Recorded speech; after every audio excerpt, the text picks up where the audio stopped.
Okay, good day to everyone. So ipapakita natin ngayon kung paano i-install yung ating DC HomeSafety LPG BreakerMatic system. Actually, napakasimple po nito. Meron lang tayong ilang mga tools na kailangan. Kahit sino pwede actually mag-install. Okay? So, unang-una dito, yung ating LPG BreakerMatic system na detection sensor.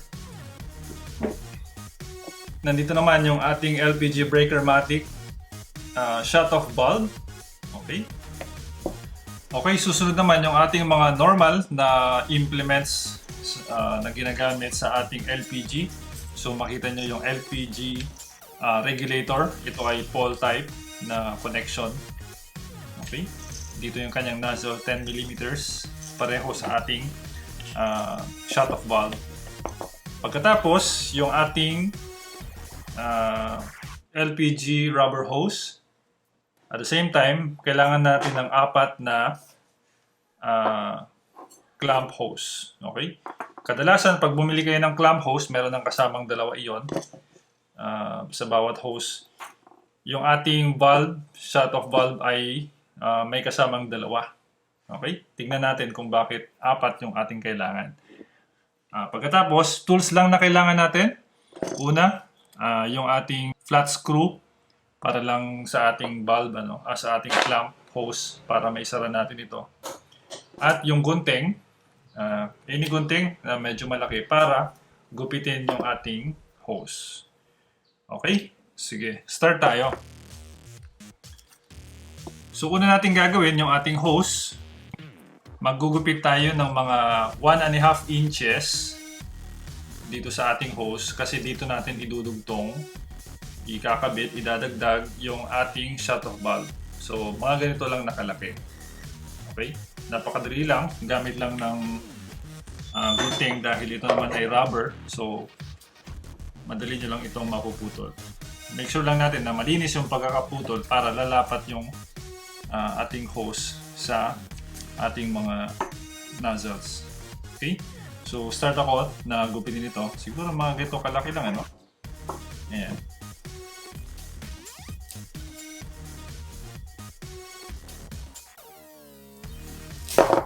Make sure lang natin na medyo malinis yung pagkakagupit.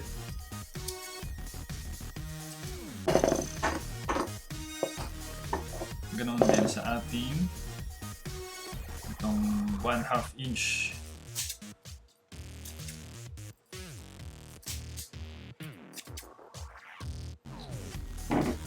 Ayan. Okay. Pagkatapos, ikakabit natin itong pinutol natin na 1/2 inch. Una, dito sa ating shut-off valve. Okay? So, mapapansin nyo yung direction nito, nakaturo yan sa akin.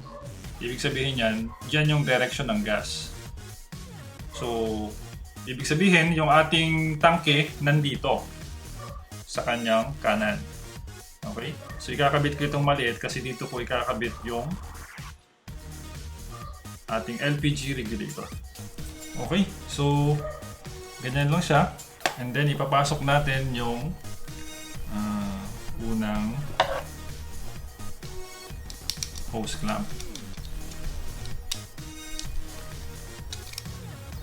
Make sure lang natin na nakalapat to. Hindi namin mailapat kasi mahigpit yan, Pero pagka i-install nyo na, dapat nakalapat siya.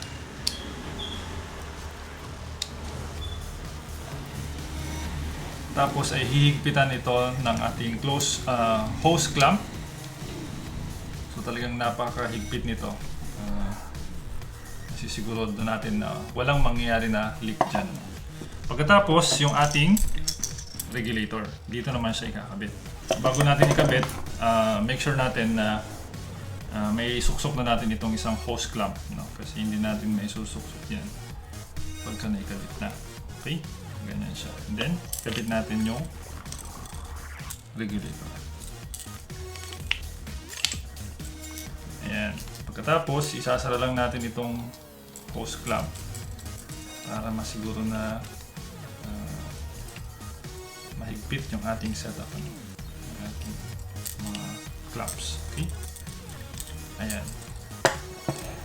Pagkatapos, syempre yung mahaba na hose na papunta sa ating mga gas stove.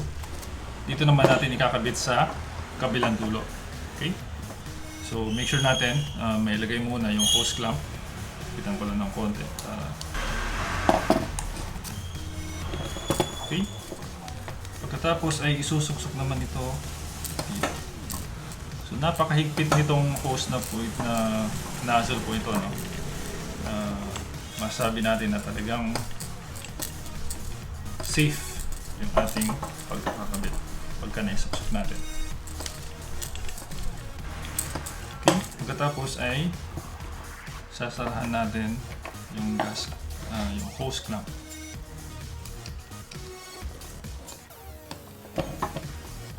Okay, so dapat ay sarado po ito, no? Hindi namin naisara ngayon kasi mahigpit siya. So pagka isi-set up nyo na yan, siguraduhin na lapat yan, ano, para masiguro natin na walang mangyayaring leak. Okay? So napakahigpit po niyan, mga kaibigan, kaya hindi namin pa isinara. No? Pero pagka ikakabit nyo na yan, siguraduhin na nakapasok ito ng nakabaon. Okay? Pagkatapos ay yung ating mga hose clamp. So ready na yung ating setup. Tandaan natin, pansinin ng mabuti, merong arrow dito. So kung mapapansin nyo, nakaturo ito sa akin ngayon. Ibig sabihin, yan yung direction ng gas. So mula sa tangke natin, papunta sa stove. Okay? So pag in-install yan, tandaan natin yung arrow. Kailangan nandyan yung direction ng gas. Okay? Pagkatapos nyan, so ito naman, ito ay ikakabit naman natin doon sa kabilang dulo papunta sa ating gas stove, ano? Okay? Pagkatapos, yung ating detection sensor, ito naman yung kanyang connection papunta sa ating shut-off valve. So kakabit lang natin yan.